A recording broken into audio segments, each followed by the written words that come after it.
The Broken Link Handicap by Rudyard Kipling. Narrated by Robin Nixon.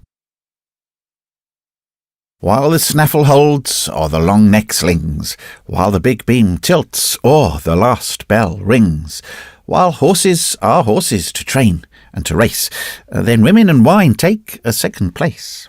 For me, while a short 10-3 has a field to squander or fence to face. Song of the G.R. There are more ways of running a horse to suit your book than pulling his head off in the straight. Some men forget this. Understand clearly that all racing is rotten, as everything connected with losing money must be. In India, in addition to its inherent rottenness, it has the merit of being a 2/3 sham, looking pretty on paper only. Everyone knows everyone else far too well for business purposes. How on earth can you rack and harry and post a man for his losings when you are fond of his wife and live in the same station with him? He says, on the Monday following, "I can't settle just yet." You say, "All right, old man," and think yourself lucky if you pull off 900 out of a 2,000 rupee debt. Any way you look at it, Indian racing is immoral, and expensively immoral, which is much worse. If a man wants your money, he ought to ask for it, or send round a subscription list, instead of juggling about the country with an Australian larrikin, a brumby with as much breed as the boy, a brace of chumars in gold-laced caps, 3 or 4 ecoponies with hogged manes, and a switch-tailed demi-rep of a mare called Arab, because she has a kink in her flag. Racing leads to the shroff quicker than anything else. But if you have no conscience and no sentiments, and good hands and some knowledge of pace, and 10 years' experience of horses, and several thousand rupees a month, I believe that you can occasionally contrive to pay your shoeing bills. Did you ever know Shackles BWG?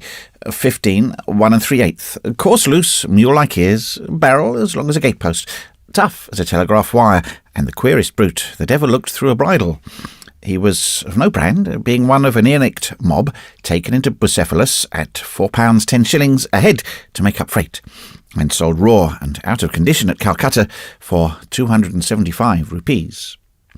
People who lost money on him called him a brumby, but if ever any horse had Harpoon's shoulders and the gin's temper, Shackles was that horse. 2 miles was his own particular distance. He trained himself, ran himself, and rode himself, and if his jockey insulted him by giving him hints, he shut up at once and bucked the boy off.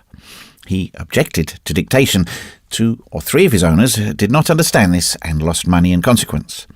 At last, he was bought by a man who discovered that if a race was to be won, Shackles, and Shackles only, would win it in his own way, so long as his jockey sat still.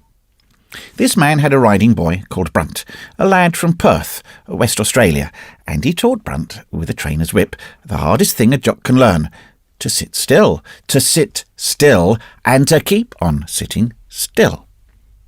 When Brunt fairly grasped this truth, Shackles devastated the country. No weight could stop him at his own distance, and the fame of Shackles spread from Ajmer in the south to Chedputta in the north.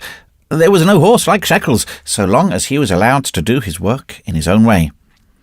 But he was beaten in the end, and the story of his fall is enough to make angels weep.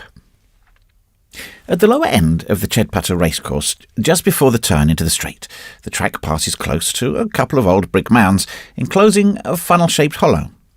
The big end of the funnel is not 6 feet from the railings on the offside.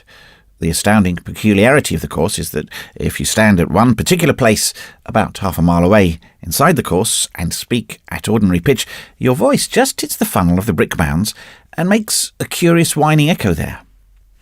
A man discovered this one morning by accident while out training with a friend. He marked the place to stand and speak from with a couple of bricks, and he kept his knowledge to himself. Every peculiarity of a course is worth remembering in a country where rats play the mischief with the elephant litter, and stewards build jumps to suit their own stables. This man ran a very fairish country bred, a long, racking high mare, with the temper of a fiend and the paces of an airy, wandering seraph, a drifty, glidey stretch.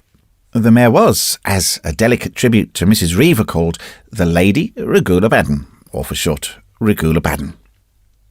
Shackles' jockey, Brunt, was a quite well-behaved boy, but his nerve had been shaken. He began his career by riding jump races in Melbourne, where a few stewards want lynching, and was one of the jockeys who came through the awful butchery.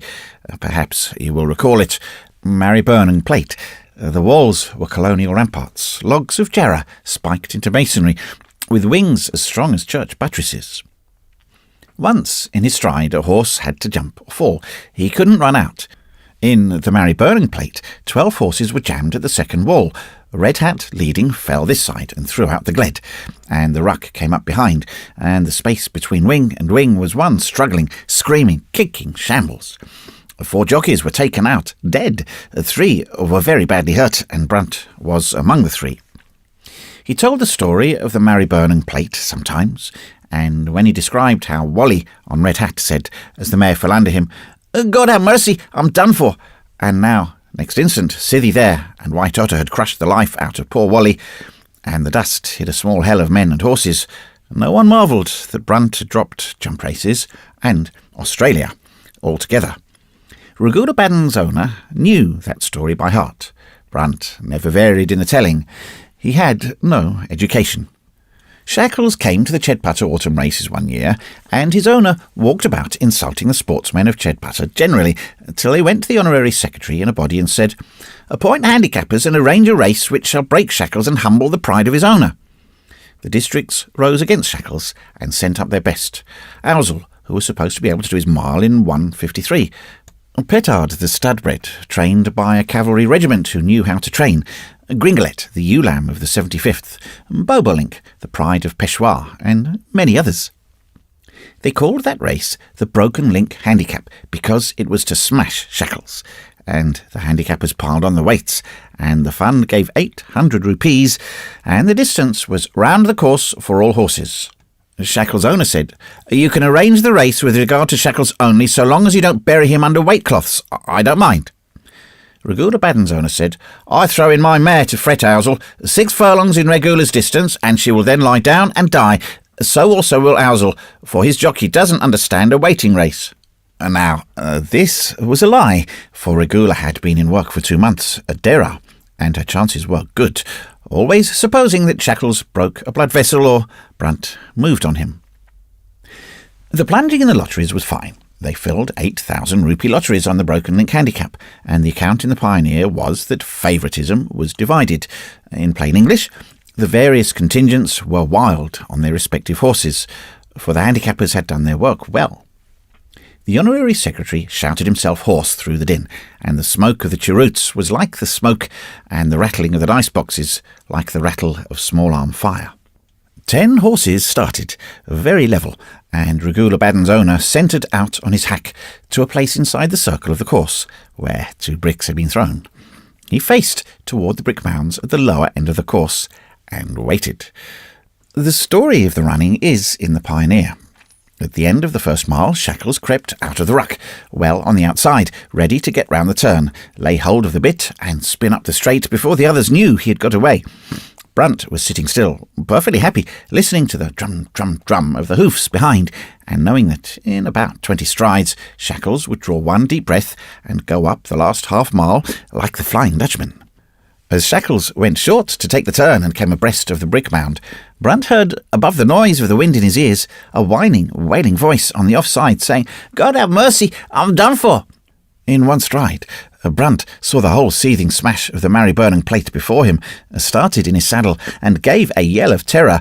The start brought the heels into Shackles' side, and the scream hurt Shackles' feelings.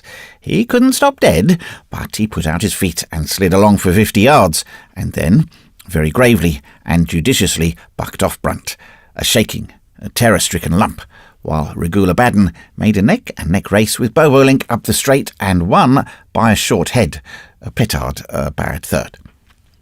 Shackles' owner in the stand tried to think that his field glasses had gone wrong.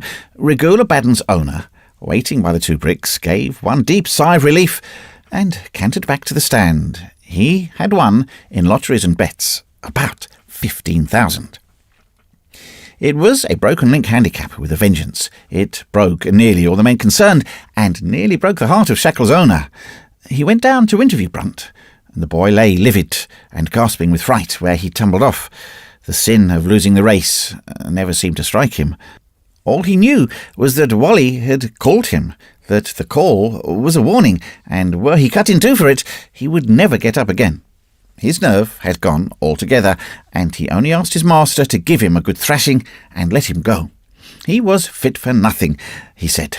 He got his dismissal and crept up to the paddock, white as chalk, with blue lips, his knees giving way under him. People said nasty things in the paddock, but Brunt never heeded. He changed into tweeds, took his stick, and went down the road, still shaking with fright, and muttering over and over again, "God have mercy, I'm done for." To the best of my knowledge and belief, he spoke the truth. So, now you know how the broken link handicap was run and won.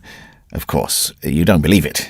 You would credit anything about Russia's designs on India or the recommendations of the Currency Commission, but a little bit of sober fact is more than you can stand.